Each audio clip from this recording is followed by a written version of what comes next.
What is up? What is up? YouTube. How y'all doing, man? Hey, check it out, man. We at the Rotten Mangoes, man. Stephanie, I got a surprise for y'all. First of all, hey, check it out, man. Y'all see my shirt, right? Oh, let me get over here. Y'all see my shirt? My Jaguar Wright shirts finally came. Shout out to Jaguar Wright. Yeah, I'm a big fan. Yeah, I'm a real big fan of Jaguar Wright. But I'm an even bigger fan of Steph Rotten Mango, man. Let me show y'all something real quick. Hey, I was down at the courthouse. Look at this. Bam. Look at this, y'all. Bam.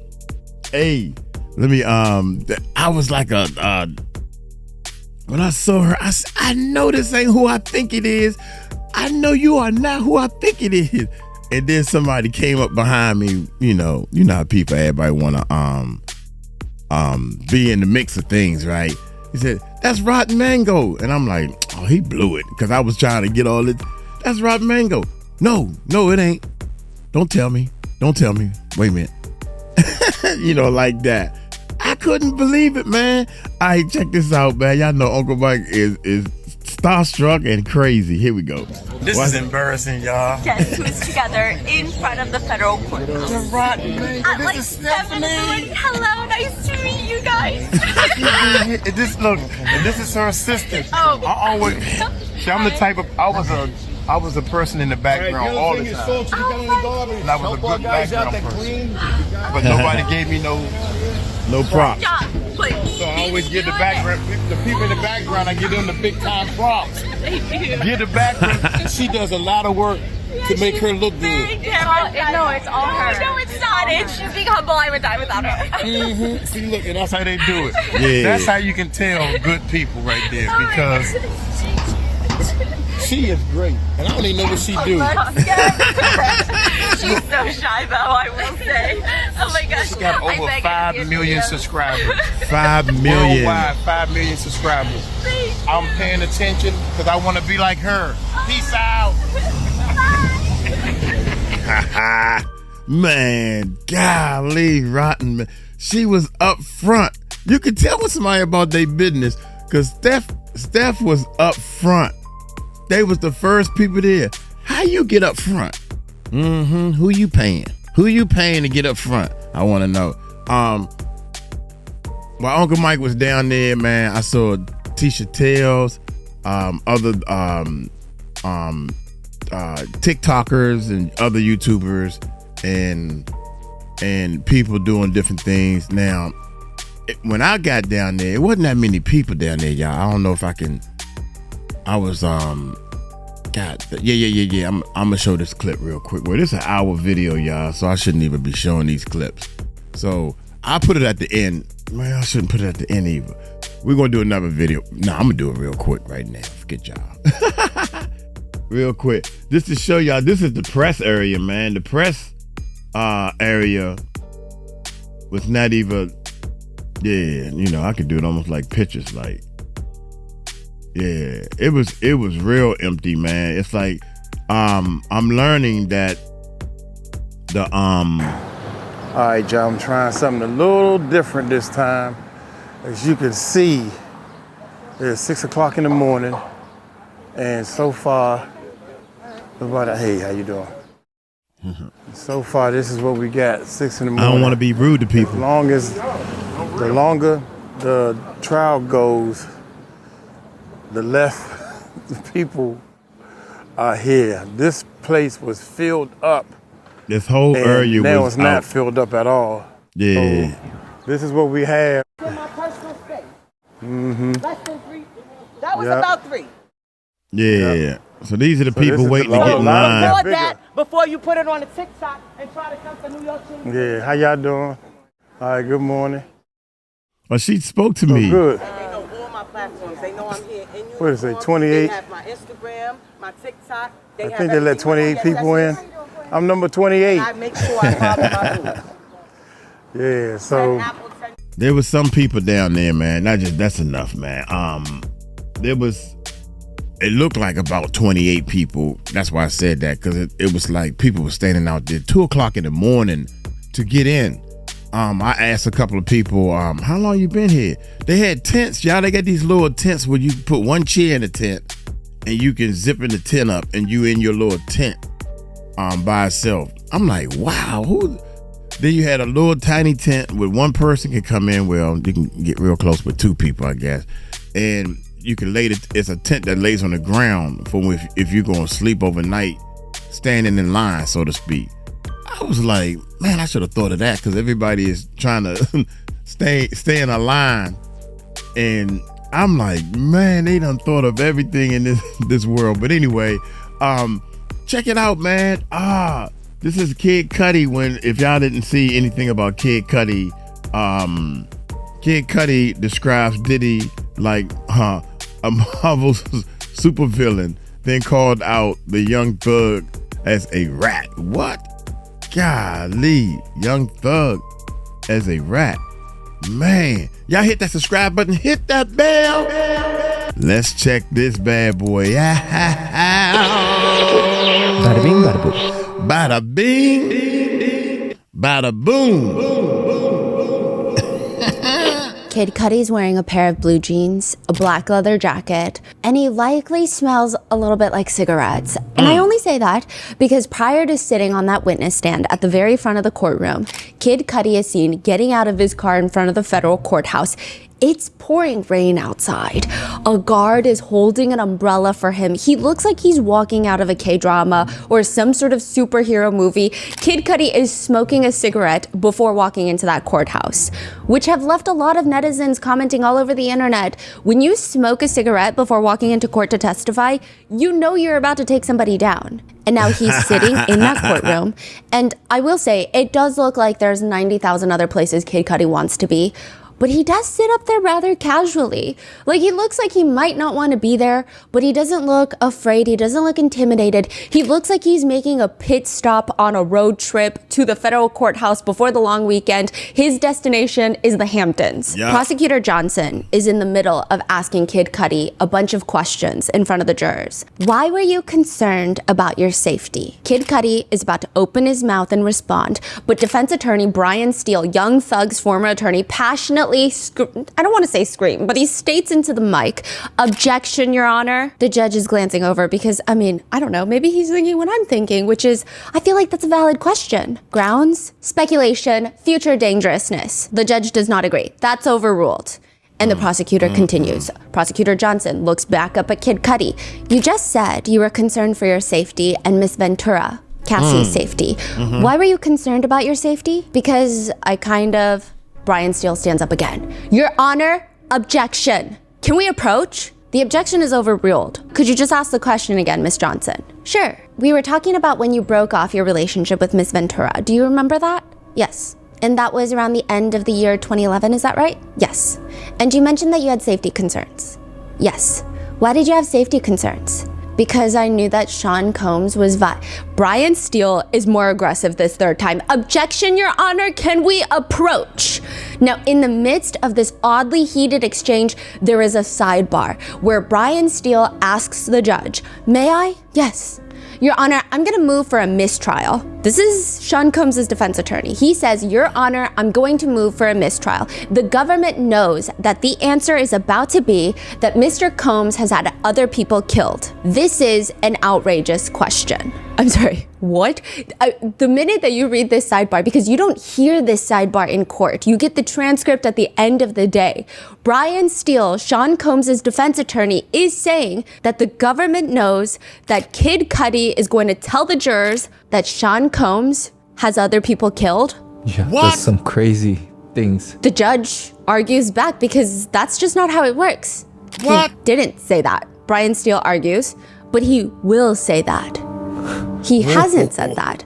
Well, he's about to say it. I'm putting the court on notice. This is where the judge draws his boundaries. No, you don't get to put me on notice. There's no grounds for any kind of application along those lines because no question that you're talking about has been asked and the answer has not been given. Now, what is your objection to the question that was asked? Why are you scared of Mr. Combs? His answer is going to be because Mr. Combs is violent and he has had other people killed. To which now the public is wondering, he has? Did his attorney just snitch on him? Like, how does he know that that's what Kid Cudi is about to say? I will say there's a bit more to the sidebar and the transcript on this matter, but we will get to that all in this episode. This is the testimony of Kid Cudi and all of the songs that were allegedly made from Kid Cudi about Diddy, and perhaps even a song that Diddy was on that referenced Kid Cudi.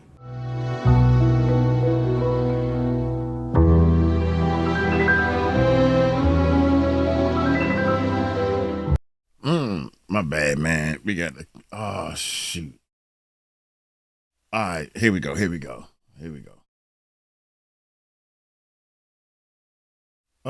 What is that? Achieve their greatest potentials.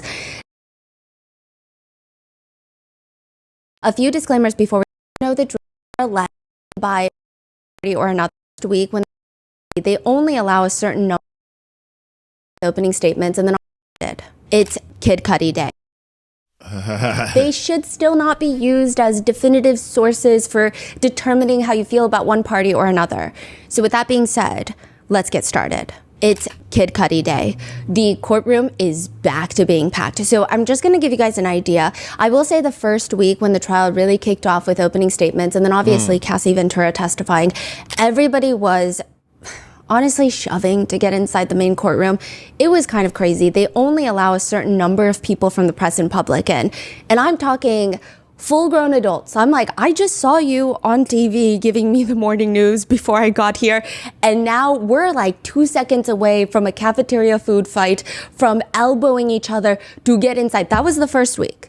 And then things started dying down. And now the day that everybody knows Kid Cudi is coming to testify, it is back to being fully jam-packed. Officer Riz, he's the officer that runs the courtroom. He is like very strongly, like he just only loves his family. That's what he says all the time. He's like, who's King Cudi? Everybody's talking about King Cudi. And we're like, Officer Riz, it is Kid so he Cudi. had no idea. No. Okay. He's just here to make sure everything in the courtroom goes smoothly. I don't think he really cares about celebrity culture and celebrities and stuff like that. The press pews are like listening intently because we have no further context to everything that's going on. So we sit down, the attorneys are in there and they're passionately talking already. The jurors are not here. The defendant is here and everybody's very passionate and they're talking about a dog. So all the press, they're opening up their journals, they're writing down, whose dog are we talking about? The judge is not there? The judge is there. And the judge is listening to the arguments about the dog, presumably Kid Cudi's dog. Something happened to Kid Cudi's dog. Whoa, Defense attorney Brian Steele argues, I think that if the government is going to do this, they say that the witness's dog was put behind a closed door on or around December 22nd of 2011. I just want to make sure that they're not going to elicit testimony from him that the dog acted differently thereafter, somehow traumatized. Prosecutor Johnson stands up. Your Honor, Mr. Cudi will certainly testify about the location of the dog when he came home because that's relevant to his understanding of whether someone had been in his home or not, because his dog had not been locked up when he left his home. I do think his observations about his dog after are relevant to the effects of this break-in on him. The judge ponders for 0.2 seconds. He thinks on like 20 times speed, I think. The judge does say he's not going to testify about what the dog thought. The prosecutor's like, he's not going to testify about what the dog thought. Certainly. Wait a minute, man. Now, he ain't going to testify and tell me what he thought the dog was thinking. Oh, my God. Are we grown people? These people got degree. Oh, my God, man. Like 20 times speed, I think. The judge does say he's not going to testify about what the dog thought. The prosecutor's like, he's not going to testify about what the dog thought. Certainly not. He is not a dog psychic. The press start giggling. The judge clarifies. He's going to say that the visible demeanor of the dog was different than it was usually. And given that it's his dog, he would know what the dog usually acts like. Correct. Oh, my God. He will say after the break-in, the dog was jumpier and scared and more scared. Brian Steele is not trying to agree with any of this, though. I will object. I don't see why we're getting into what a dog... The judge, though, is seemingly in a good mood. Let the record reflect the smirk on Mr. Steele's face. So like we're trying to get a vibe as the press, okay? Because we don't know what the testimony is. Kid Cudi hasn't testified yet. So we don't know what we're talking about his dog. We don't know what happened to his dog. We're so in the dark, but Brian Steele is smirking. The judge seems to be in good spirits. We just go with the flow, honestly. We just, like, when it seems like we should be giggling, we try to giggle. I think that's the vibe. But Brian Steele says, I can't imagine that this is something that should come into this trial. It's, it's afterwards, day 2 after the event. The next year, the dog was never the same.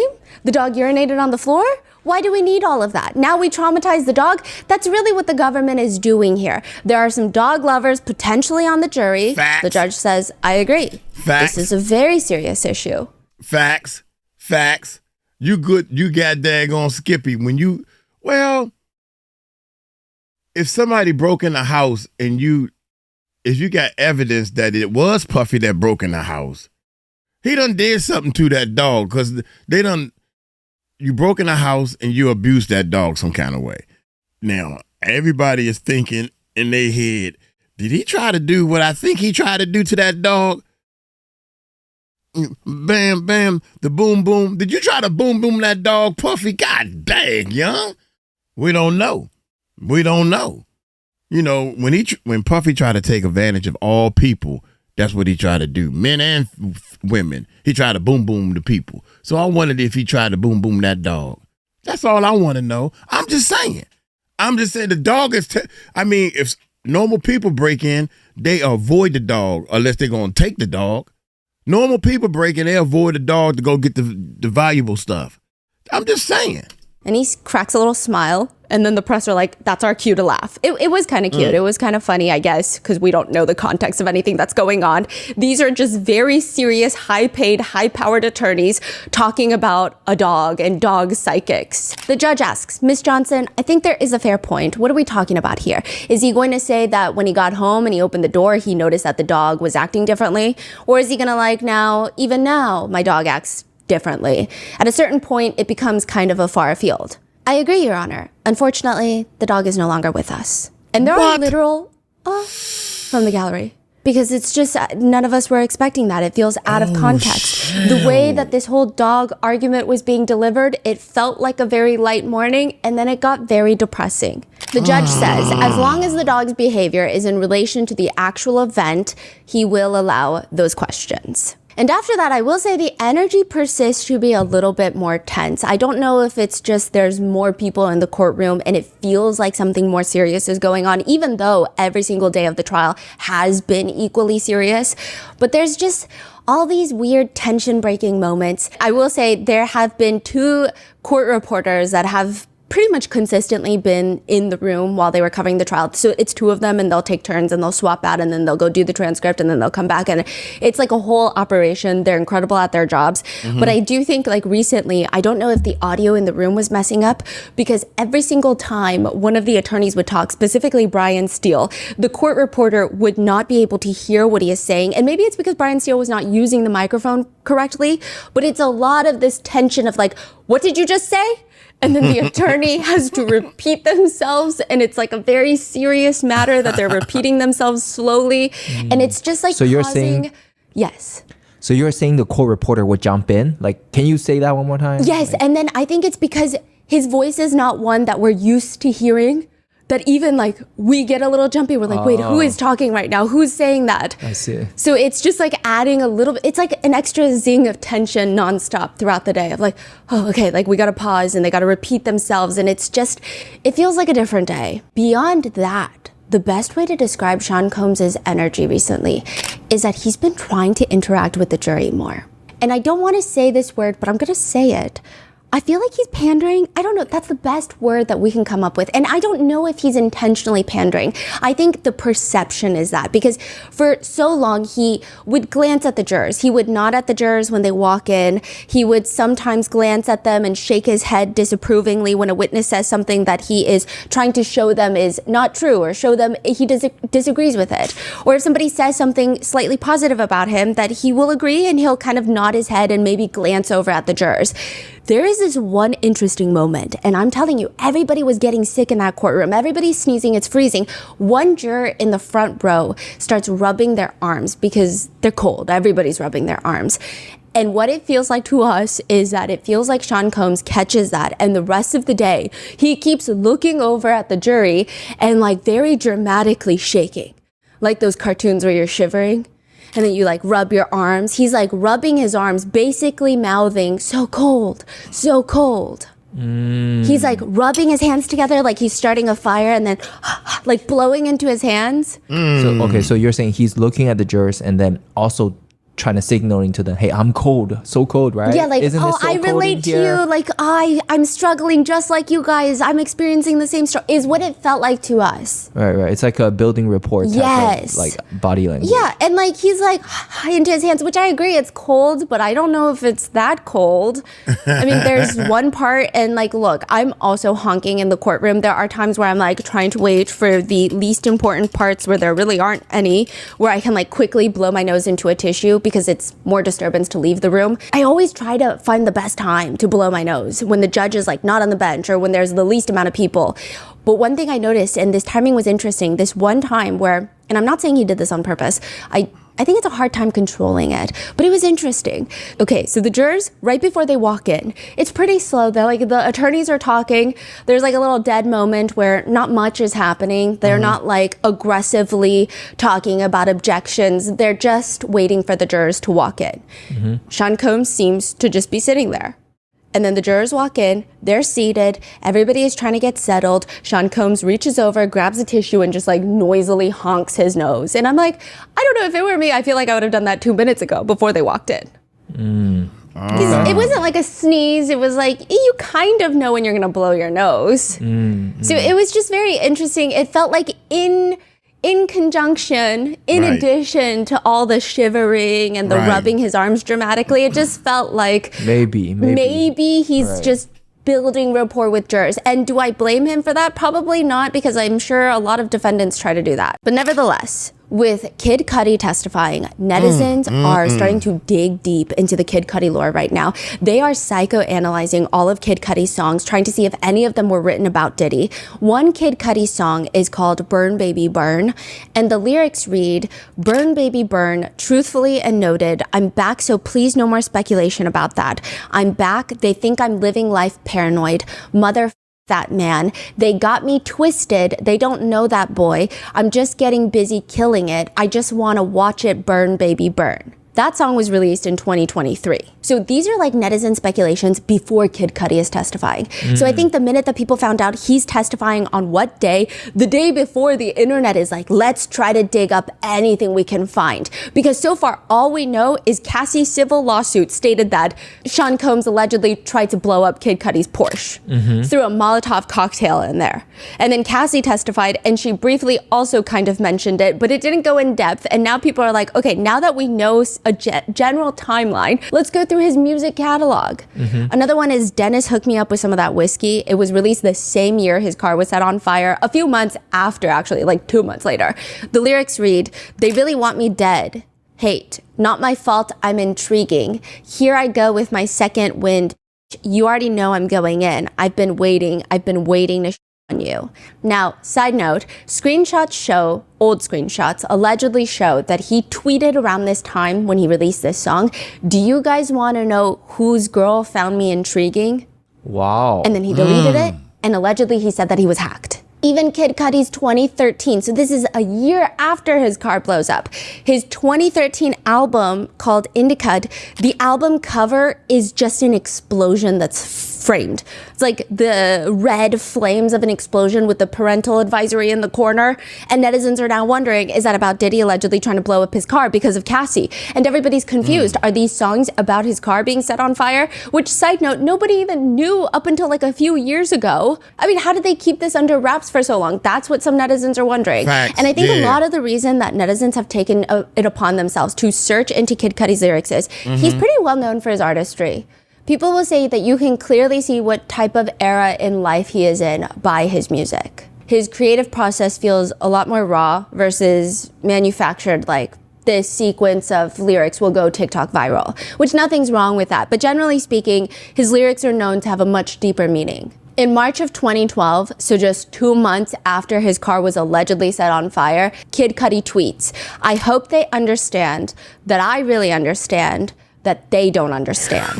But again, nobody at the time even knew that his car had been set on fire. Nobody knew that any of this was happening. I was lurking on some gossip blogs from the 2012 time period, and I did see one post from 2012. This is from April of 2012, 3 months after his car was set on fire.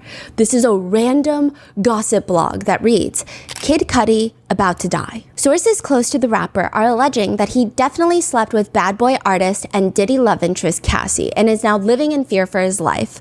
Everyone kept it hush-hush in the industry, but the rumors were bound to come out eventually. News of the betrayal has been spreading like wildfire. The good news for Cassie is while Diddy is allegedly very upset initially, the affair seems to have brought Diddy and Cassie closer. So now I'm like, what is happening? And there is a rumor from this same gossip thread that Diddy's song from March 5th, 2012, again, just a few months after the car fire, is, well, it's not actually his song, but it's Red Cafe's song, which is an artist signed with Bad Boy.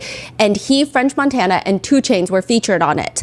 That song has Kid Cudi by name. The lyrics for Diddy's verse read, sorry ass out here looking funny, so I'm in my own world, spaced out, Kid Cudi. Hold the up, R.I.P. Huddy. Side note. Spaced out like Cudi? Yeah, so I think it seems like he's trying to take a reference at the fact that Kid Cudi is not as involved in the Hollywood life. He kind of does his own thing. I see. He likes to make his music. He has a lot of famous friends. Like some of his closest friends are like Timothée Chalamet, Pete Davidson, but it seems like he keeps to himself. He kind of has his own little world. So it's like a somewhat of a dig. Yeah. And then he says R.I.P. Huddy. Now, Huddy is apparently a friend of Diddy's that passed away. So people are just digging all of this up in 2012 and then now in 2025. And it seems like maybe Sean Combs is in fact worried about all the things that these witnesses are going to say about him, against him on the stand, because he has hired a man named Stefan Casella. This is the newest addition to his legal team, but he's not going to show up to trial. This guy is going to be behind the scenes. I don't think we're ever really going to hear from this man. He is the former deputy chief of the Justice Department's asset forfeiture and money laundering section. He's probably the country's foremost expert in asset forfeiture and money laundering. He's actually worked for the other side. He has worked with the feds for nearly 30 years until 2015. That is crazy. So now he's gone fully private, his own practice, and Diddy's like, come here. Yeah, he was like probably at the top of the feds, working for the other side. He basically created all the laws that Diddy is now facing for the RICO charges. Whoa.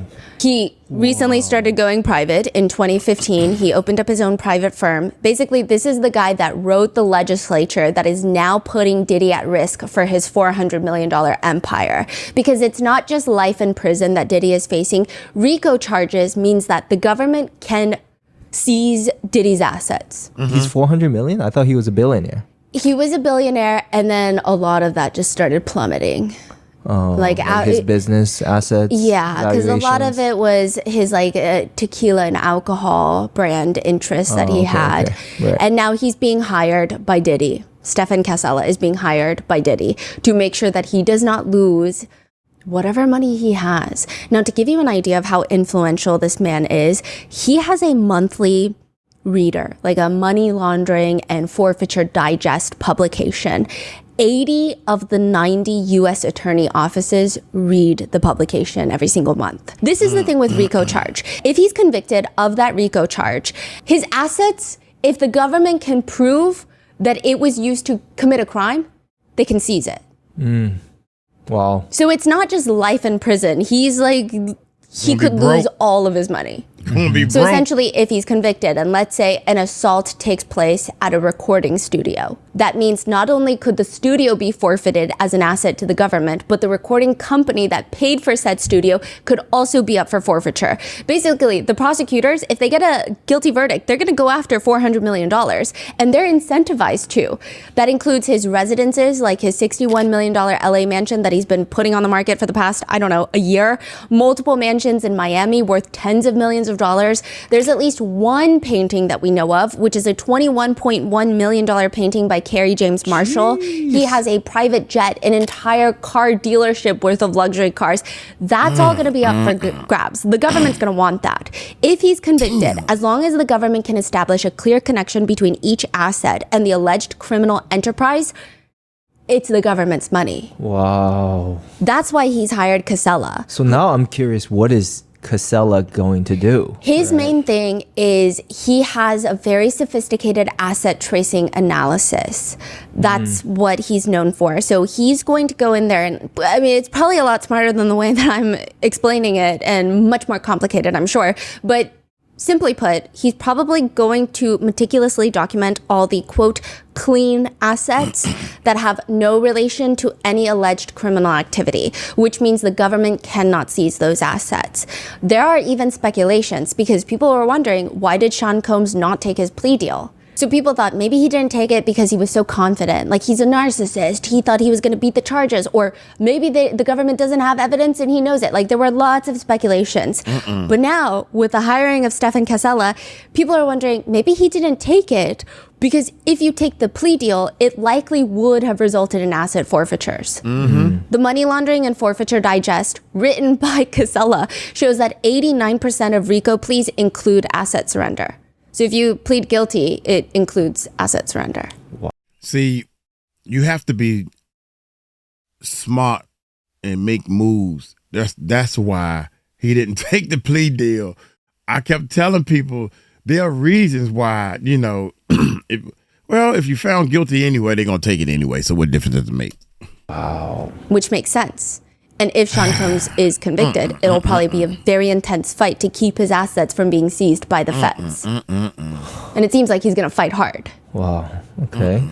Before Kid Cudi walks into the courtroom, everybody's already turned looking at the door behind the pews. Like we are physically turned 180 degrees, Sean Combs included. So I'm like looking at him through my peripheral. He's staring at the back doors for a second. And then I think he realizes that he doesn't want to be doing that because suddenly he's the only one facing forward. He like refuses to look at the back now. When Kid Cudi walks in, everybody's staring. Everybody's body is shifting as he's walking down the aisle. Kid Cudi's eyes, just like many of the other witnesses, are trained to the front. He does not look at Diddy. He goes straight to the very front where the judge is. I mean, there's got to be at least a few fans in the courtroom, right? Like that's what I was thinking because that was a lot of people in the press, the public, the gallery. I mean, hopefully not the jury because they're not supposed to know who he is. Man, if that was Uncle Mike, I do just the opposite. I go just like this. Look Puffy right in his face. I ain't scared of you. Everybody in the courtroom, everybody is going to be trained to don't even look at him. Just go. Everybody does that. But not me. I'd be like, I walk in the courtroom, do. And I would let everybody know that I'm looking at him. I don't play that. I would let the whole world know and let him know, and I would let my lawyers know that told me not to look at him. I told you I was going to look at him. The judges know, Uncle Mike, do you have a problem? That's why we here. Do I have a problem? Yes, I have a problem. That's why we here, sir. I ain't playing that sugarcoat stuff. That's what's wrong with the world now. Everybody wants to sugarcoat some stuff. At least a few fans in the courtroom, right? Like, that's what I was thinking, because that was a lot of people in the press, the public, the gallery. I mean, hopefully not the jury, because they're not supposed to know who he is. Now, Sean Combs is a statue. Like, just a statue again. He watches Kid Cudi when he's already in eyesight, and then he watches him sit all the way down on the witness stand. And it's a very intense look. At some points during the direct, Combs looks like he's just staring in a trance. And all you hear are like the sketch artists going crazy on their canvases. And I will say they did do Kid Cudi a little dirty. Now, Kid Cudi's... Okay, now that you say Diddy is like a statue again. Yes.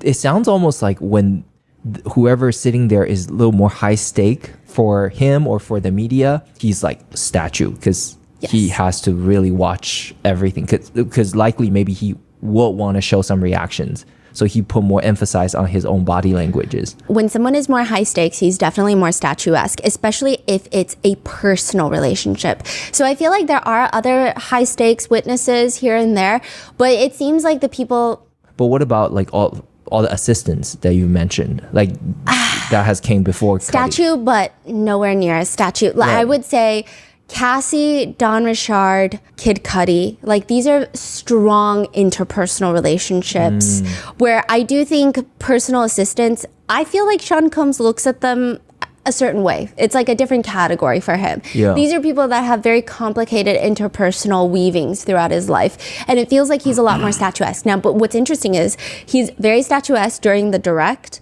during cross-examination, because now the witnesses are getting, their credibility is technically being attacked because that's the whole point of a cross-examination. He's a lot more moving. His eyeballs are moving around more. He's looking towards his attorney and the jurors a lot more often. He seems a lot more free usually. So it's very interesting. Yeah. Now, Kid Cudi's direct examination is handled by prosecutor Emily Johnson, the same one that did Cassie Ventura's, and they immediately just get into the part that the jurors want to know. Did there come a time when law enforcement responded to your home in December of 2011? Yes. Why did law enforcement respond in 2011? Because I had a break-in. I'd like to start at the beginning of the break-in. How did that day start? Well, I got a call from Cassie around 5:30, 6 a.m., and she told me that Sean Combs had found out about us.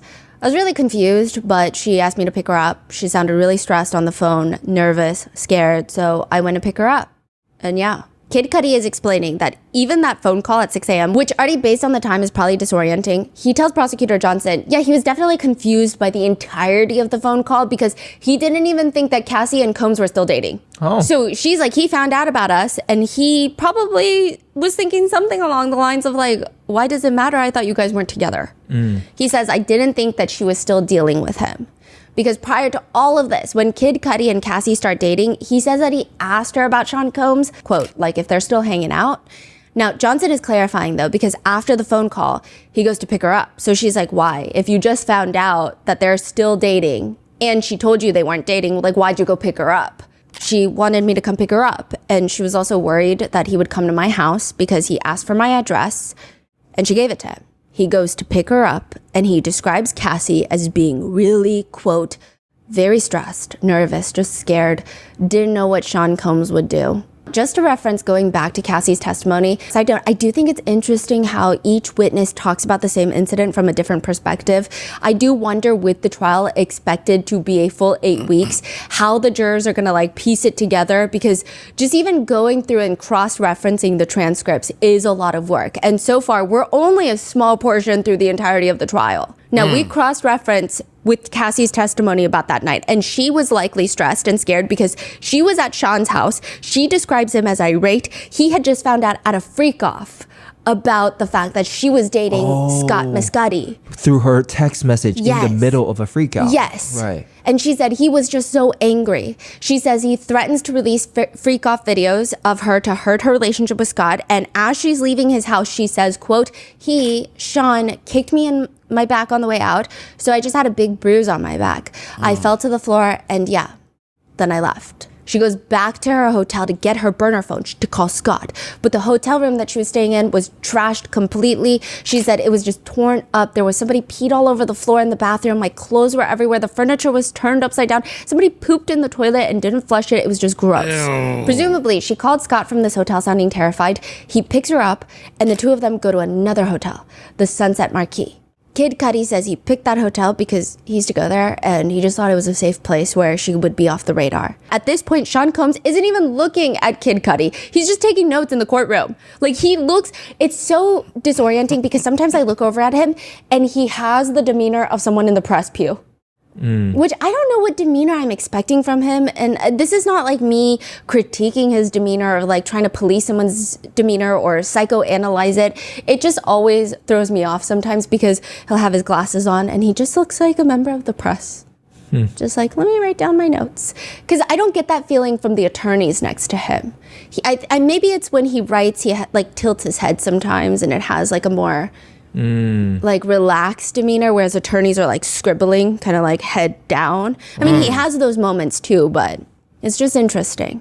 Now they get to the hotel, and the only person that they really speak to aside from hotel staff is a woman named Capricorn Clark. And you have to remember this woman because in a day or two, there's going to be an episode on her.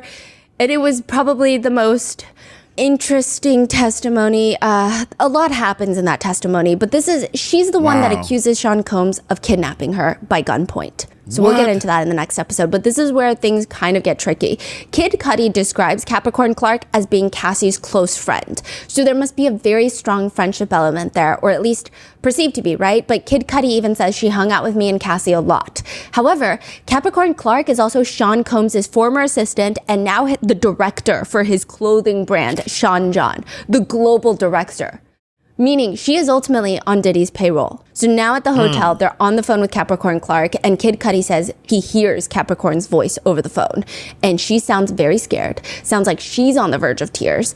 And according to Kid Cudi, that's when Capricorn tells them that Sean Combs and the affiliates were in my house and she was in a car. She was forced to go along with them over there. This is what Kid Cudi's saying. Now, to give you some context to all of this, and we don't get as much context during Kid Cudi's testimony, but now that Capricorn Clark has testified, which, again, that episode should be up in a day or two, we get a fuller picture. Capricorn Clark was one of the only people in Cassie's life that knew that she was dating Scott Mescudi, aside from her family. So Capricorn Clark calls them, and she's like, hey, I'm at Kid Cudi's house. Sean Combs and his affiliates are at Kid Cudi's house. They're inside his house. So she's calling secretly. Yeah, she's like, I'm in the car outside and they're in your house. I'm giving you a heads up. Yeah. What? Okay. Well, she doesn't even know Kid Cudi's with Cassie. She's like, hey, Cassie, they're inside Kid Cudi's house right now. I'm outside in the car. They forced me to come here. I don't want to be here. Oh my God. They kept saying, hey, Capricorn, dropped the bomb. Tisha Tales was saying Capricorn dropped the bomb, but she didn't tell me what the bomb was. We know what the bomb is now, baby. You are saying they made me come. I was out there in the car. I know Puffy like, damn, we should have made her stay there. We should have made her stay. God dog it. Now, at that point, Kid Cudi says he kind of starts freaking out. Prosecutor Johnson asks him, after you spoke to Capricorn, what did you do next? I got in my car and I went to my house. Did anyone go with you when you went to your house after the phone call? No. He gets into his Porsche 911 Cabriolet, kind of pertinent later. Now, side note, Cabriolet is essentially just a convertible, and his specifically has a soft top, so it's more fabric than a hard shell convertible. Again, pertinent later. He gets into his car. It's nighttime in LA. He's driving to his house. He starts calling Sean Combs. He has his number. Can you describe the conversation that you had with Mr. Combs on the drive to your home? Yeah, I'm gonna be very candid. I said, motherfucker, are you in my house? And he was like, what's up? I just want to talk to you. I was like, I'm on my way over right now. He was like, well, I'm here. That is kind of crazy. Yeah. I don't know if that's me.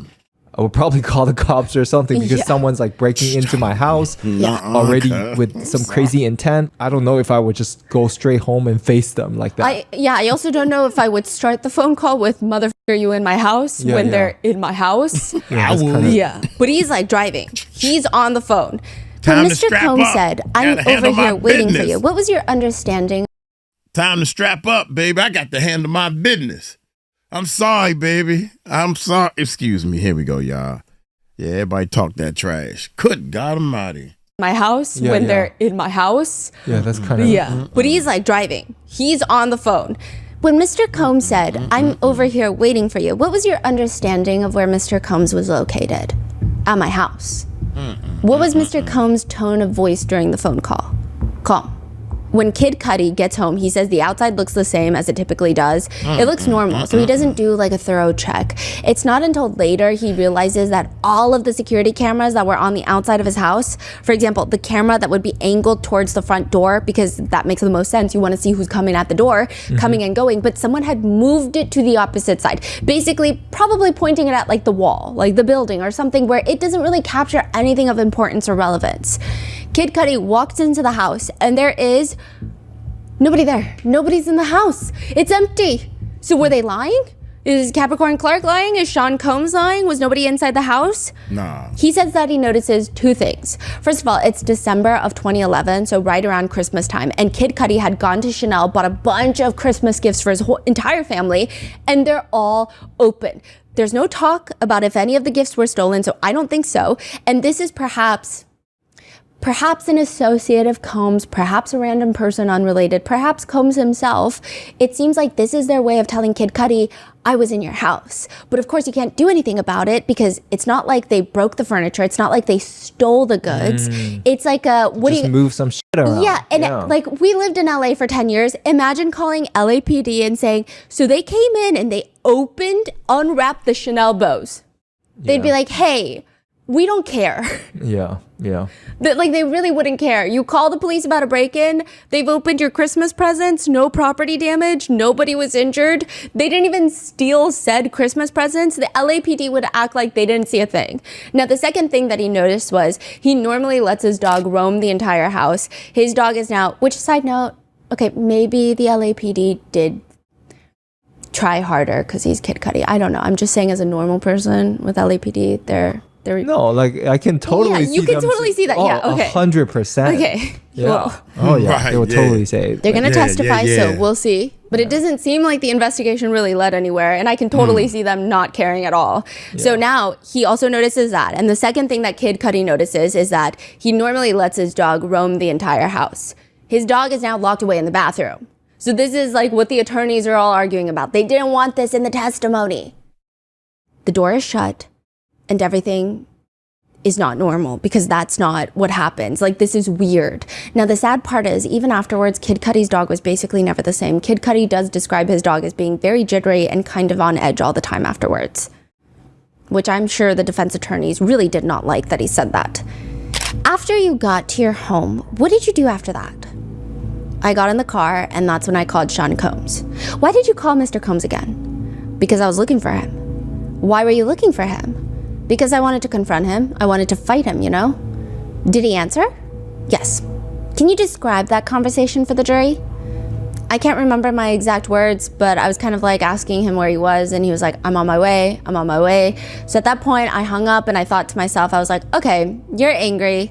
Just think about this, you know? And like, I just thought, like, I don't know who he has with him. I don't know what his intentions are. What were your concerns, if any, about going to your house that day?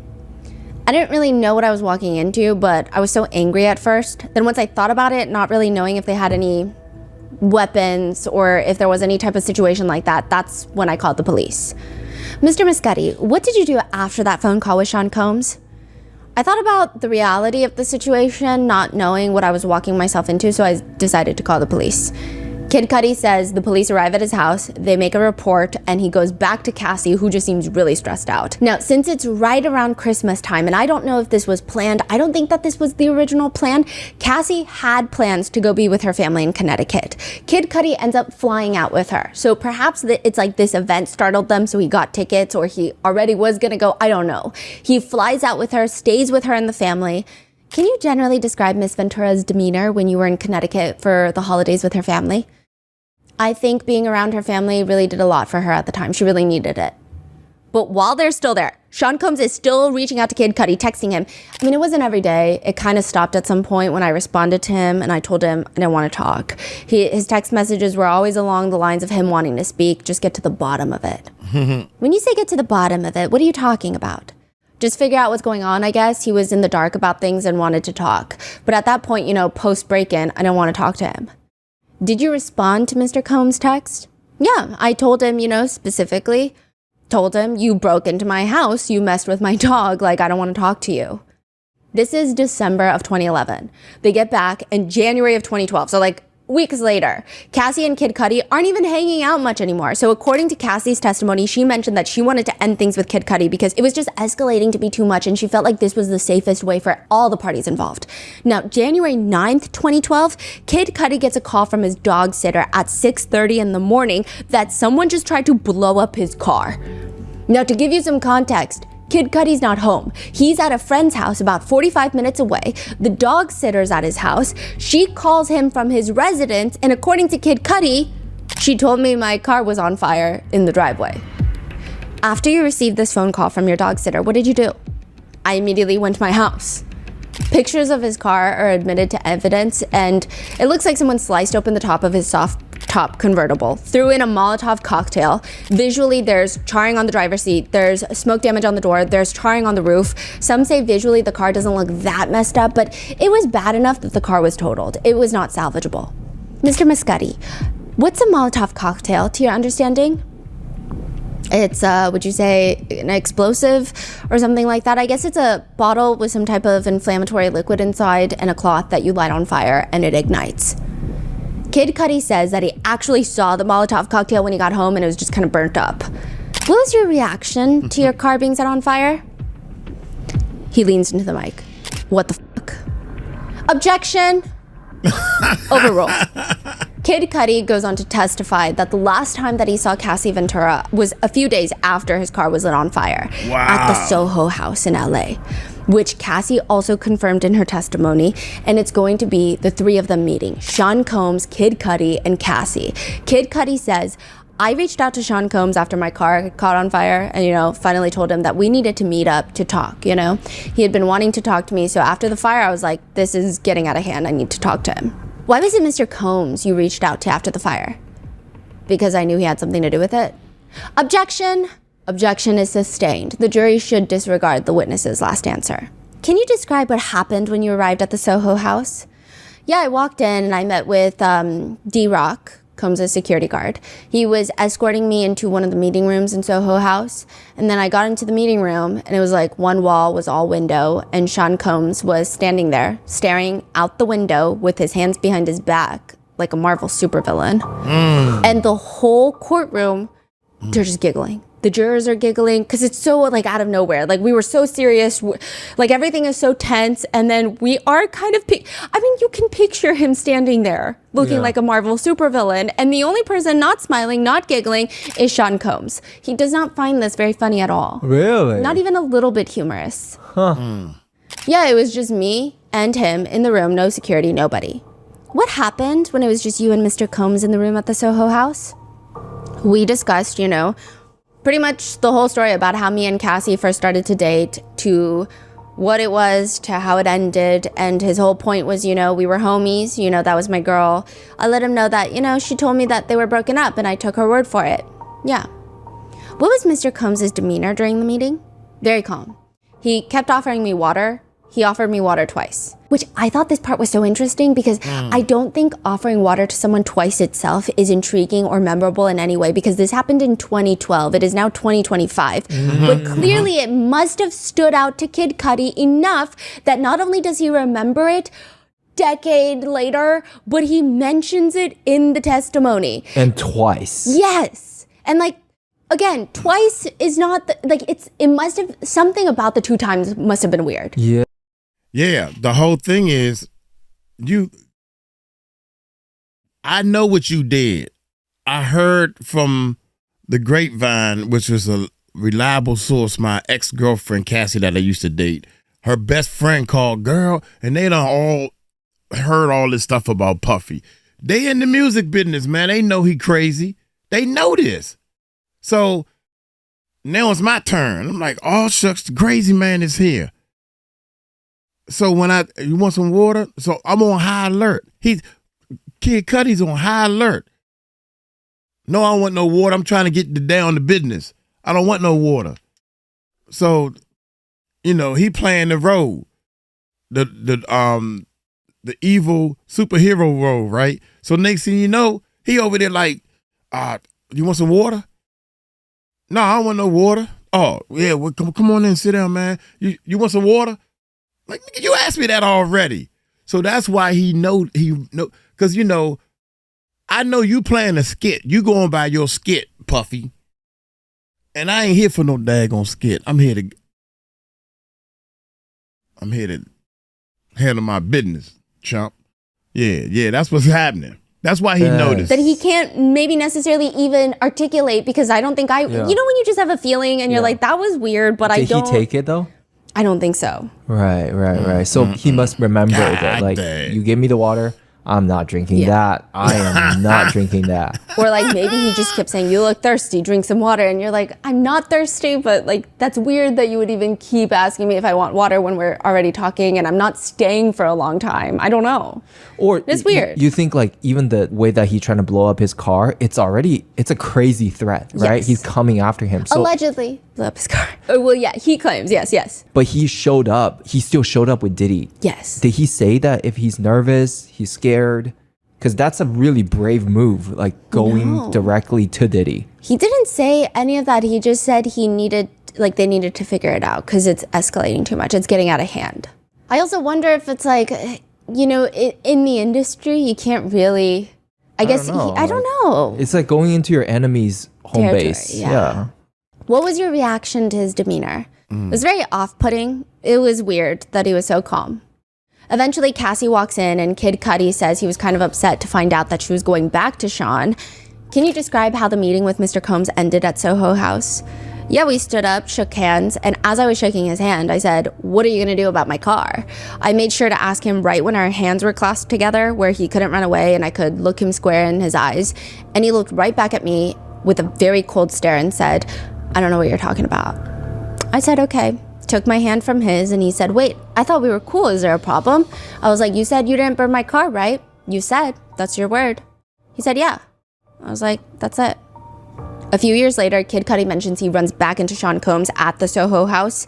He was with his daughter and he pulled me to the side and basically apologized for everything. He said, and I quote, man, I just want to apologize for everything and all that bullshit. After I got the apology, I kind of found peace with it because I thought, you know, that was the last thing I was expecting to get from him. Now, side note about this Soho House incident, Combs' defense attorneys didn't even want it to be included in front of the jurors in the testimony. They argue that there's no evidence that proves that Sean Combs was behind the break-in in the house or the car incident. Those investigations have led to nothing. They haven't led back to Sean Combs. When were attorneys arguing this right Before the testimony. Before Cudi walked in. So before and after, and I think it's still a point of contention.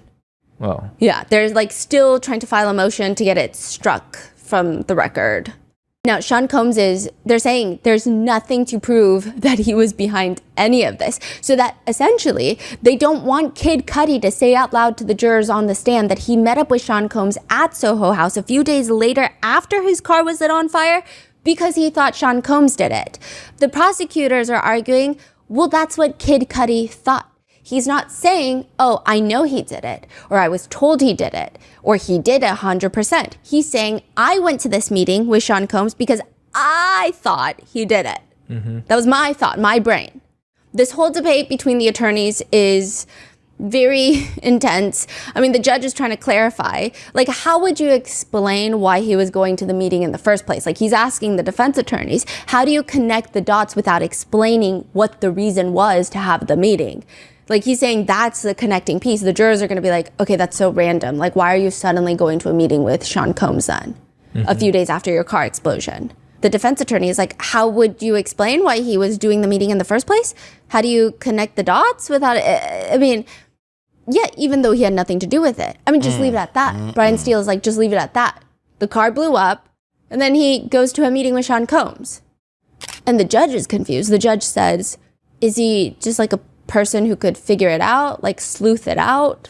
He's like, is he like a little detective? Like Sean Combs? Yeah, like why is he meeting with Sean Combs after his car blew up? Yeah. Because it's not like they're friends and the whole press, they're giggling because again, like the logic is not logically and it's just becoming silly. Yeah. So it is in the testimony. It was said in front of the jurors.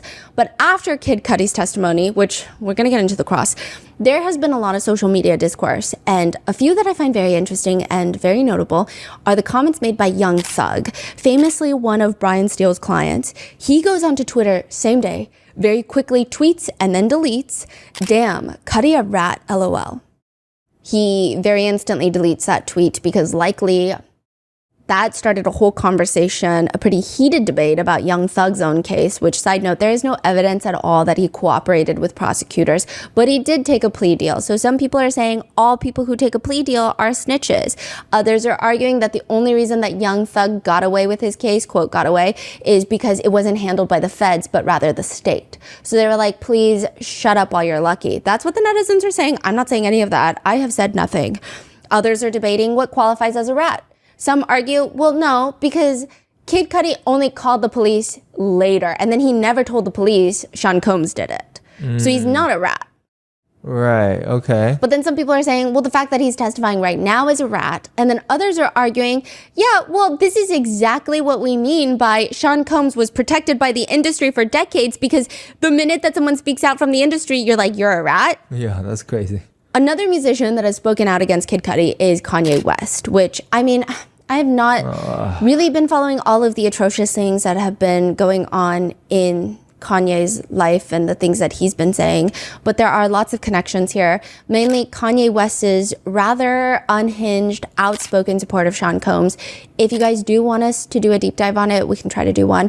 Kanye even recorded a phone call that he had with Sean Combs while Sean was in jail, and basically Sean is telling him, quote, "It's wicked, wicked, wicked. When I get out there, I want to see you fucking tear down the stadiums. I need to see you back on that stage. I be dreaming of that.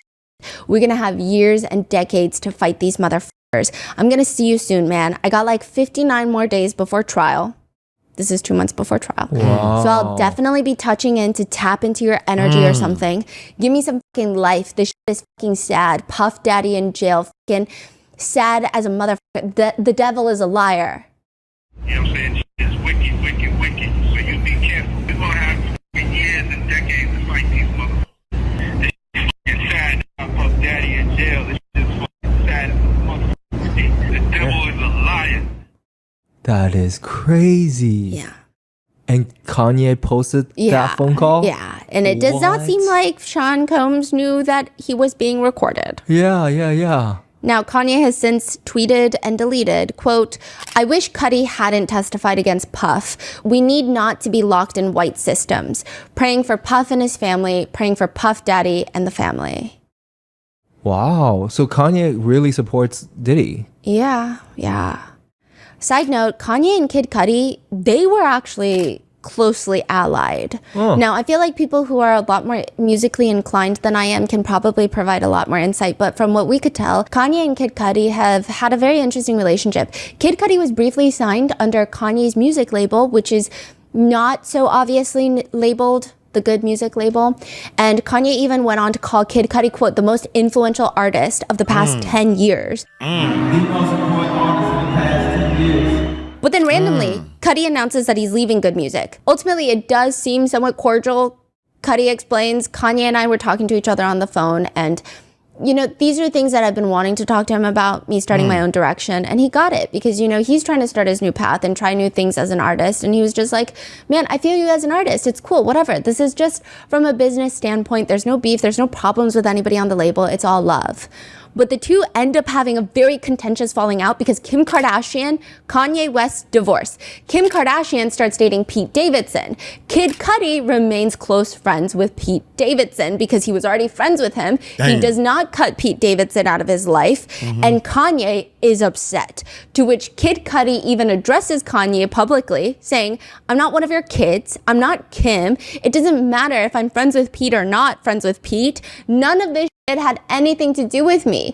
If you can't be a grown man and deal with the fact that you lost your woman, like, what do you want me to do? That's not my fucking problem. You need to own up to your shit like every man in this life has. I've lost women too, and I've had to own up to it. I don't need that in my life. I don't need it." Because at this point, Kanye was doing his thing where he's like tweeting and Instagram storying, like just bullshit, right?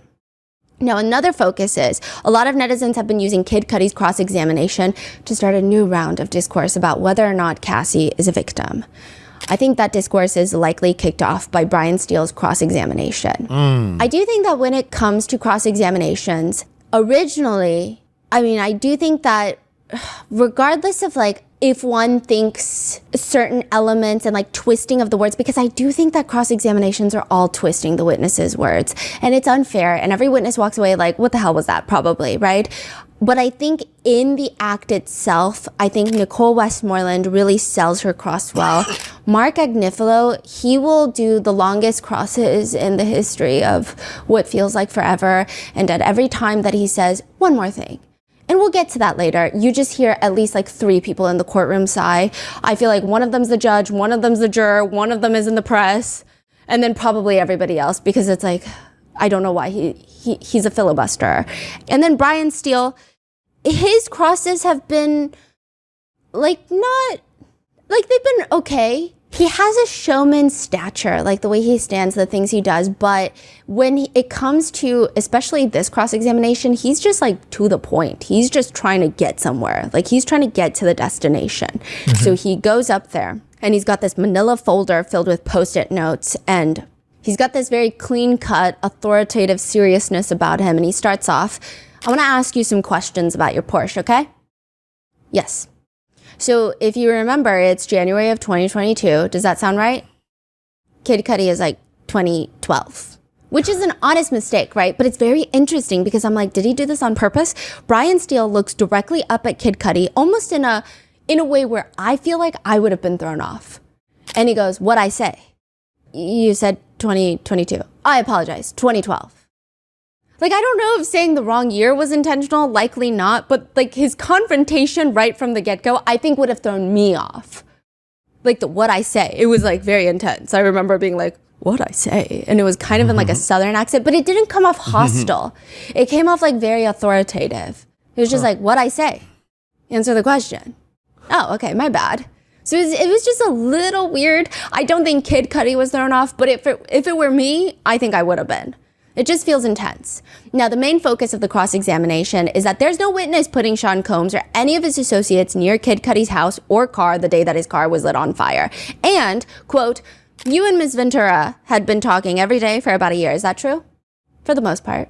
And that's why it was surprising to you, or I think your word today before the honorable court and the jury, you were confused, very confused, to hear that she was dating Sean Combs while dating you, right? Basically trying to tell the jurors that Cassie is cheating. Kid Cudi responds, yes. Ms. Ventura was not frank with you, true? True. She played you. Those are your words, right? Yes. When she played you, she was convincing about that, right? You had no clue. No clue. You were with her a lot, right? Uh-huh. True? Yes. He also points out that Combs was the one that actually asked Kid Cudi to help Cassie with her music, basically portraying Sean Combs was cheated on by Cassie after he tried to help her by introducing her to Kid Cudi, who is objectively a much larger musician than she is. It seems like that's the point that they're trying to make during the cross. When Sean Combs was with you at one event after one of your concerts in 2011, he actually asked you if you would do him a favor and do a song with Miss Ventura. Is that true? Do you remember that? Vaguely, yeah. You graciously agreed, right? Right. You were in a studio doing your art with Miss Ventura. Is that true? Yes. And that's how you guys really became close, right? We were cool before. And this didn't hurt your relationship, right? It was nice. You enjoyed the time with her, true? Yeah, it was. We were truly just friends at the time. Mr. Combs wasn't around you and Miss Ventura when you were with her, right? No.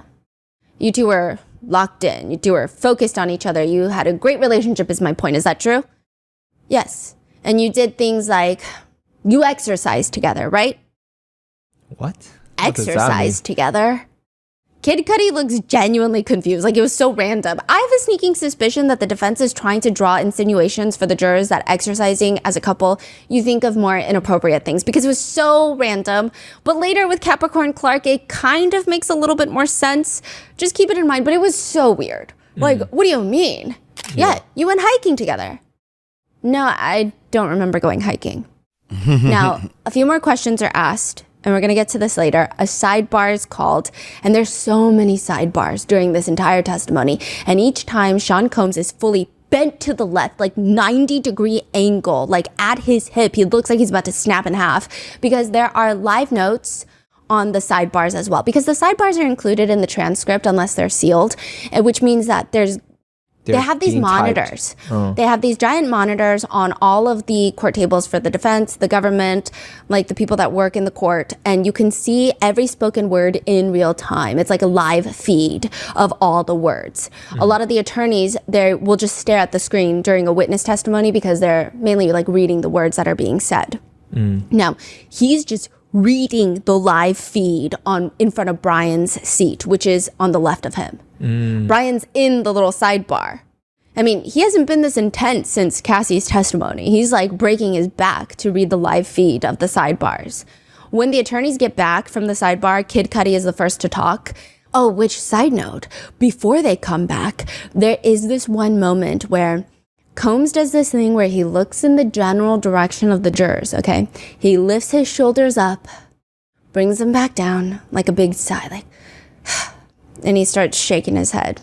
Like, can you believe this? Can you guys believe what's going on, right? Like, that was the vibe we got. It was very, like, a little theatrical, kind of like, that's the vibe. They get back from the sidebar, and Kid Cudi is saying, Mr. Steele, I just want to, the judge stops him. You can't say anything. Mr. Steele is going to ask you a question and you can answer. I just want to clarify something from earlier. You're going to have a chance on redirect. Okay, cool. Brian Steele asks Kid Cudi, though, do you want to clarify something? Yeah. I don't think the date was 2011 when Sean Combs asked me to do a song with Cassie. I think it was 2010. Thank you. Now, by the time of December 22nd of 2011, that's when your house, remember when you talked to the ladies and gentlemen of the jury about the break-in? Yes. I want to talk to you about some of that, okay? You believe that you left your front door open. When I say open, I mean unlocked. Is that fair to say? Yes. And there was no forced entry into your home, true? No. Am I correct? Yes. And in the home, there was no damage to the home. By damage, I mean there was no chairs turned over, glass broken, holes in the wall, things like that, true? No. The only thing, I'm not belittling it, but the only things that were displayed differently is that there were some Christmas presents that were unwrapped, right? Yes. And your dog was behind the door. Right. Locked in the bathroom, basically. Yeah. And no other disturbances there, right? No.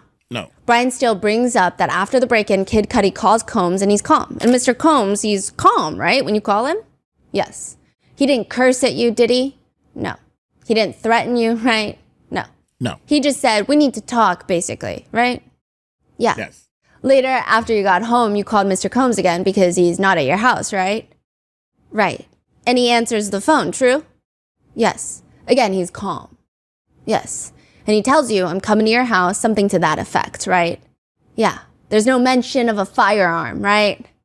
No. No one threatened you with a firearm, right? No. You came to meet him and you had no belief that he had a firearm. No one. Miss 𝗗𝗡𝗡𝗞𝗦 didn't tell you that, right? At that point, I really didn't know. Maybe he would. I couldn't call it. Let's do it this way. Miss 𝗗𝗡𝗡𝗞𝗦 didn't tell you that, right? You know, no, but I took it. She didn't tell you that he was armed with a firearm, right? No. If it's not true, just say it's not true. You were in love with Miss Ventura, right?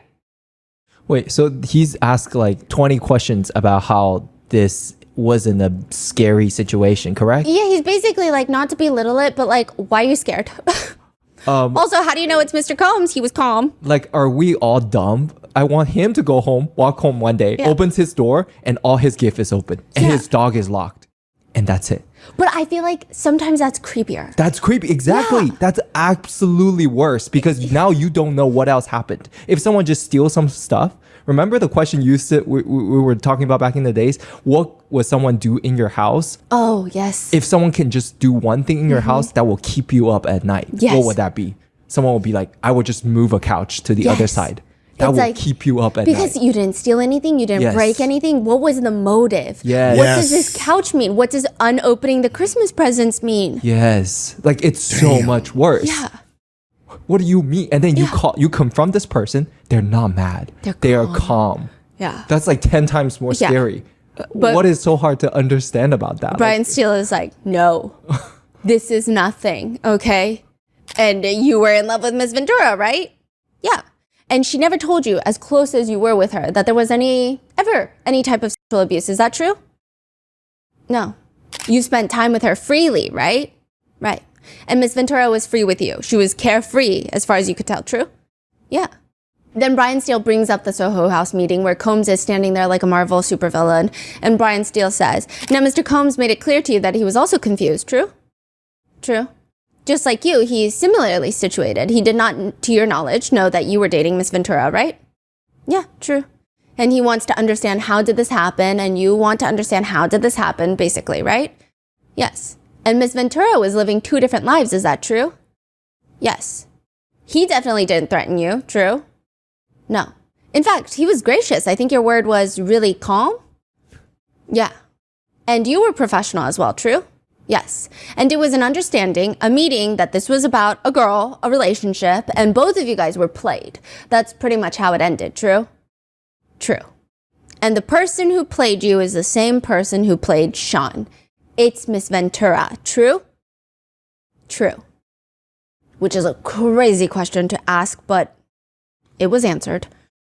The worst moment, though, of the cross-examination is Brian Steele asks if Kid Cudi and Cassie Ventura were sexually intimate during their romance.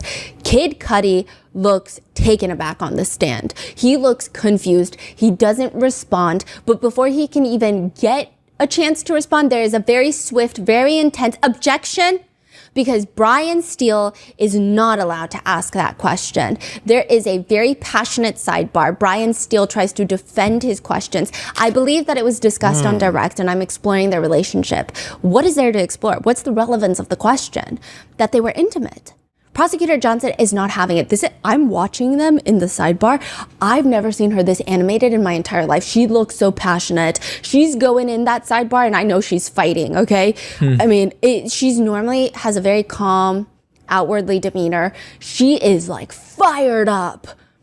Your Honor, that is a direct violation of Rule 412. So basically, that is the rape shield law. There's two parts to it. First, Rule 412, it prohibits evidence that proves a victim in a case was engaged in any other intimate behavior. AKA, you can't be like, hey, you're accusing this person of SA? Well, guess what? Let me pull up every time that you've ever done anything sexual with anybody else in your life. Let me pull up a whole history, a catalog. It's because it's just shame. It makes the jurors feel like perhaps if she did all those things, maybe she did this thing too. And that's crazy.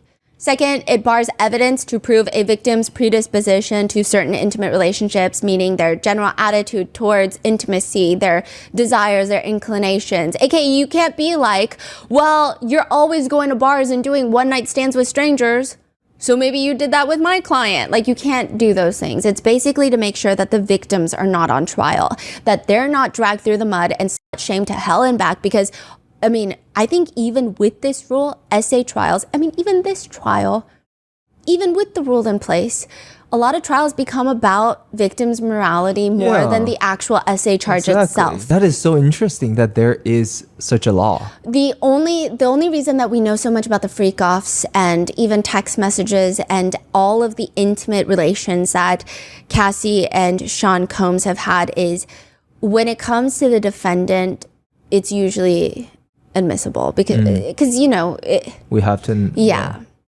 Or, you know, the male escorts, because it's all part of the sex trafficking. It's related to that. But anything outside of that should not be. Prosecutor Johnson argues that this is a direct violation of Rule 412, which the judge agrees. And the judge asks Brian Steele, what other relevance to this does any of this line of questioning have? Like, what does it matter? All right, I note the objection. No, I'm asking you a question. What is the answer? Judge? Yeah. I think it matters that there has been testimony from Ms. Ventura that she is being suffocated. These are my words by Mr. Combs, and she is spending all her time doing unconsensual sex, yet she is having intimate relations with this gentleman, and it's all calm and consensual. That's really where I'm going. The judge states, if that's the relevance, then the objection is sustained, aka don't ask these questions. Yeah, that's exactly the reason why this law exists. Exactly. Now, the thing is, Brian Steele likely knew that he's breaking the rule, and he did it on purpose because what's said cannot be unheard. Unring the bell. You can tell the jurors, strike that from the record. Jurors, disregard that question. But it's already been said. They've already seen Kid Cudi's kind of confused, taken aback response, and it's already, it's in their head now. Yeah. Which also... So what? Like, what does that even mean? Anything? What does that even change? Right? Well, I thought, okay, I don't know if this is me, because I was talking about it with my researchers, and they were like, we were all thinking, maybe it's a good thing because she didn't do freak-offs with Kid Cudi. So, like, if anything, it shows, like, there is a difference in the pattern in which she might choose to have intimate relations, which is not the way that it is done in the freak-offs. You know, so I guess there was like that point, but then people, you know, it's like, it's so back and forth of like, does this hurt the case? Does this kind of help the case? We don't know. I guess it really depends on each of the jurors. Now, after 𝗗𝗢𝗡𝗞𝗦 is off the stand, I have never seen, that's the majority of also, the direct. that's his real name. Yes, 𝗗𝗢𝗡𝗞𝗦, and he is off the stand. I have never seen Judge 𝗟𝗓 this mad during the entirety of the trial. He is pretty infuriated.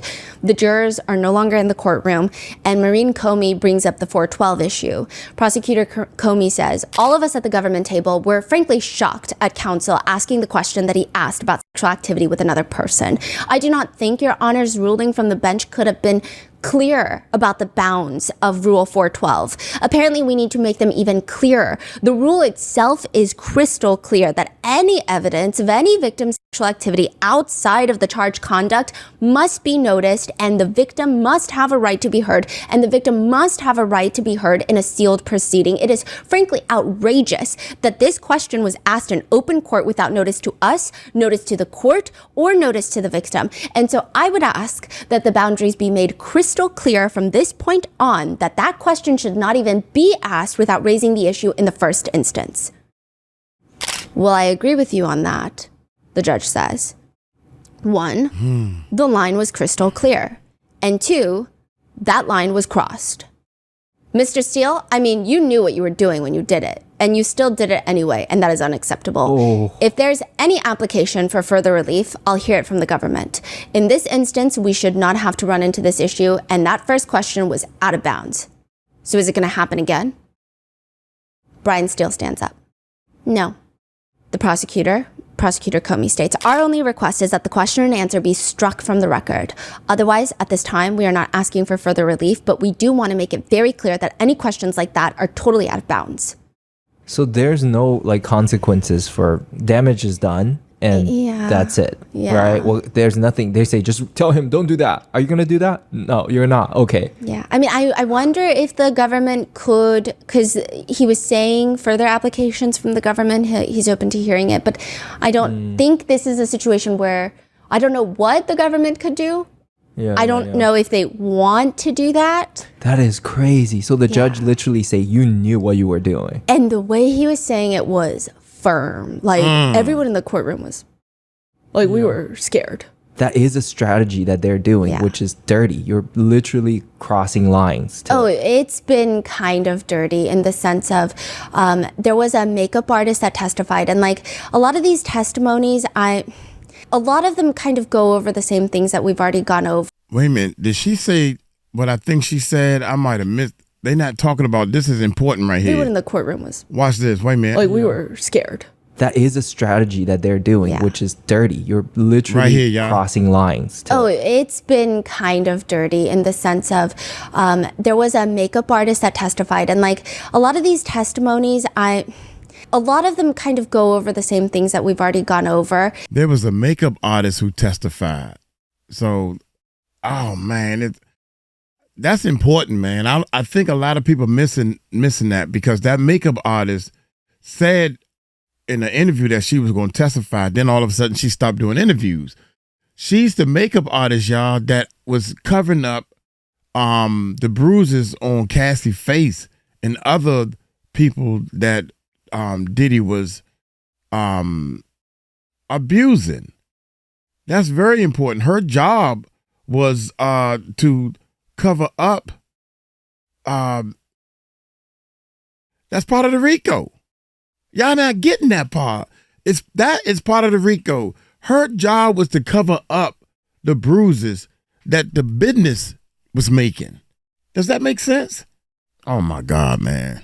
I'm going to try to group them in ways that make sense. And I just didn't feel like this was as pertinent as some of the other testimonies. But Myla Morales, she is a makeup artist for Cassie who testified and said that she saw.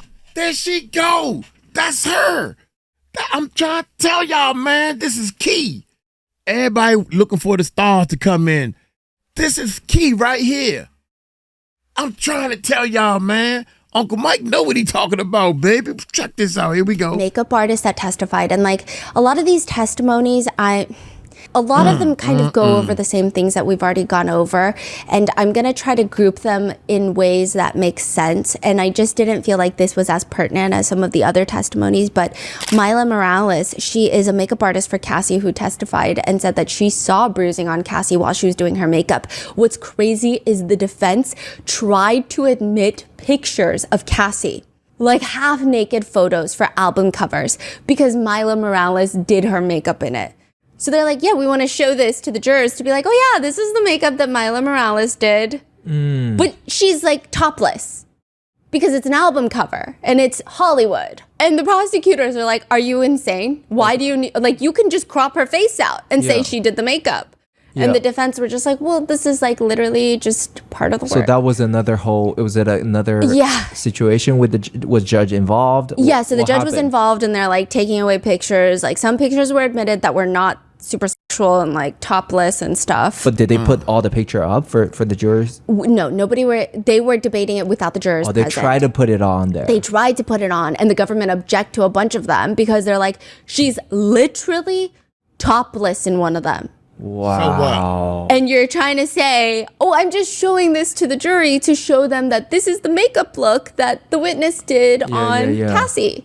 It was just, I think like even in the courtroom when the defense were trying to argue their points, it was like, you could just feel a lot of people wincing because it's like, we know what you're trying to do. And that's interesting because like you would think the court is about justice and the truth. Meanwhile, a lot of it, these are subconscious. You're trying to say, hey, look at this woman dressed this way. Therefore, it has nothing to do with the case. It was kind of dirty. Especially the pictures. I think it was kind of, a lot of people felt ick about it. Yeah. Now, side note, speaking of Brian Steele's kind of wild move for a mistrial comment in the sidebar, a lot of netizens were saying that Brian Steele just snitched on Diddy. Sean Combs killed people and the defense team just admitted it because he was like, I know what Kid Cudi's going to say. The government knows that Kid Cudi's going to say Sean Combs killed people. Now, I will say there is a tad bit more to the transcripts. Basically in the sidebar, Brian Steele explains that, quote, he called his friend. Kid Cudi called his friend. This is what's in the 3500. I'm going to tell you what that is in a second. Oops. Damn, my bad, y'all. True. And the person who played you is the same person who played Sean. It's Miss Ventura. True? True. Which is a crazy question to ask, but damn, y'all, my this bad. question was asked in open court without notice to us, notice to the court, or notice to the victim. And so I would ask that the boundaries be made crystal clear from this point on that that question should not even be asked without raising the issue in the first instance. Well, I agree with you on that, the judge says. 1, the line was crystal clear. And 2, that line was crossed. Mr. Steele, I mean, you knew what you were doing when you did it, and you still did it anyway, and that is unacceptable. If there's any application for further relief, I'll hear it from the government. In this instance, we should not have to run into this issue, and that first question was out of bounds. So is it going to happen again? Brian Steele stands up. No. The Prosecutor 𝗗𝗢𝗡𝗞𝗦 states, our only request is that the question and answer be struck from the record. Otherwise, at this time, we are not asking for further relief, but we do want to make it very clear that any questions like that are totally out of bounds. So there's no like consequences for damage is done and that's it, right? Well, there's nothing. They say, just tell him, don't do that. Are you going to do that? No, you're not. Okay. Yeah. I mean, I wonder if the government could, because he was saying further applications from the government, he's open to hearing it. But I don't think this is a situation where, I don't know what the government could do. I don't know if they want to do that. That is crazy. So the judge literally say, you knew what you were doing. And the way he was saying it was firm. Like everyone in the courtroom was like, we were scared.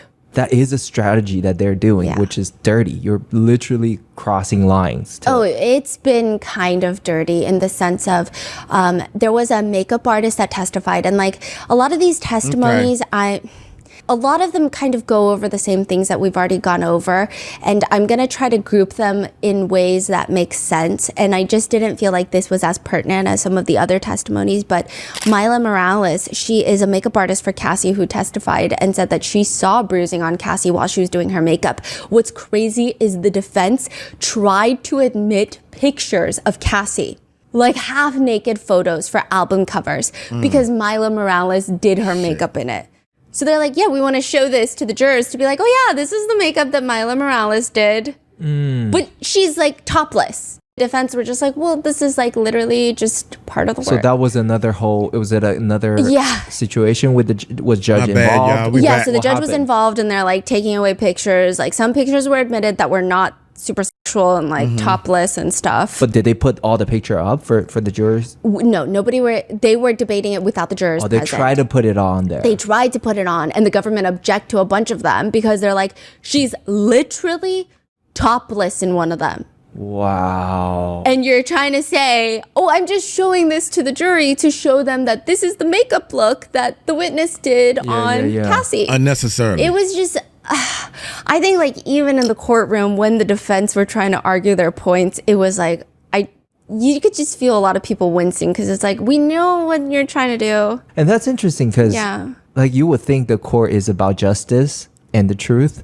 Meanwhile, a lot of these are subconscious. You're trying to say, hey, look at this woman dressed this way. Therefore, it has nothing to do with the case. It was kind of dirty. Especially the pictures. I think it was kind of, a lot of people felt ick about it. Yeah. Now, side note, speaking of Brian Steele's kind of wild move for a mistrial comment in the sidebar, a lot of netizens were saying that Brian Steele just snitched on Diddy. Sean Combs killed people and the defense team just admitted it because he was like, I know what Kid Cudi's going to say. The government knows that Kid Cudi's going to say Sean Combs killed people. Now, I will say there is a tad bit more to the transcripts. Basically in the sidebar, Brian Steele explains that, quote, he called his friend. Kid Cudi called his friend. This is what's in the 3500. I'm going to tell you what that is in a second. I know the court read it. He calls his friends who told him that Mr. Combs has had other people killed. I believe that's going to be his answer on why he was scared. Now, side note, the 3500. So right now, it's the government's case in chief. All of the witnesses are subpoenaed by the government or they are government witnesses, like willingly coming to testify. It's the government being like, here is what we think happened, and we're going to prove it to you for the next 6 weeks. We're going to bring people to testify for the next 6 weeks. And every single person, they can cross-examine, but you're going to, like, these are the people that we are bringing to plead our case, like case in chief, okay? If someone is a government witness, like Kid Cudi, Cassie, Don Richards, all those meetings that the witness and the government have had prior to the trial, they are not available for discovery by the defense until after the direct testimony. So a lot of the times the defense attorneys will get all of those government notes while the cross-examination is happening. So like some attorneys will be reading through the 3500 documents while someone's doing the cross. And like, okay, I don't think, because I know some people were like, that's why Xavier Donaldson seemed like he was stalling for time. That wasn't the vibe because the next day was the same thing. So that means they would have had the 35 documents all night, came back the next day, and then he was still doing like his correct thing. But I know that was like a speculation. And I do think that happens sometimes. Now, obviously there are witnesses that they're going to be better prepared for. So I think like Cassie Ventura was probably one of them because they knew that she was going to testify. She was one of the bigger witnesses in the case. So they must have had a load of questions for her for the cross-examination. But a lot of the times they just get the documents of whatever government meeting that they had during the cross-examination. I see. Yeah, That's called 3500. Yes. I mean, it's not like 3,500 pieces of documentation. It's just called Okay. So it's like the rule. And he's saying, you saw it in there. He called his friend. Like he probably told the government in a government meeting prior to the testimony, I called my friend and they said he's had people killed. Right. So then they just got those notes. And then he's like, God, I'm freaking out. Like, he's going to say this, and the government knows he's going to say this because it's in the government notes. He's already said this to the government before. Now, it has been kind of taken out of context where everywhere I see on social media, they're like, did Brian Steele just snitch on his own client? But that's the rest of the context for you. Okay. Of like, it wasn't Brian Steele being like, he had people killed. It was like, I just saw the 3,500. You probably just saw the 30. Like, I think a lot of it was probably like he saw it and started panicking. Yeah. Not that I'm giving anybody an excuse after the question that he asked, but I think it was like that. So he's saying he knows that Kid Cudi called a friend and he's not actually admitting that his client killed someone or anything of that sort. Nevertheless, I will say it was very startling to read in the transcript. But with that, I think this is the perfect place to leave you because the very next episode, which will hopefully be up in the next day or two, is going to be on the full testimony of 𝗗𝗢𝗡𝗞𝗦. She is the one that showed up at Kid Cudi's house during the break-in. She's the one that called them from the car. She is the one that has accused Sean Combs of kidnapping. It was one of the more insane direct and cross-examinations in the sense that I think, you know, we have a lot of people that are testifying. They have been in contentious legal battles. They have, or, you know, even like Cassie and Don Richard, they've been in the public eye for so long. And I think that they have so many scars as well. They choose to, I think, have a different way that they cope with it, and when they testify it presents differently. With 𝗗𝗡𝗡𝗞𝗦, I don't think I've ever met someone who has no filter, is the feeling. And not that I personally met her, but it was like the most unfiltered testimony in the entire trial, and it seemed like a lot of people were emotionally moved by her testimony. So there's a lot going on, and that will be in the very next episode. So with that, please stay safe, and I will see you in the next one.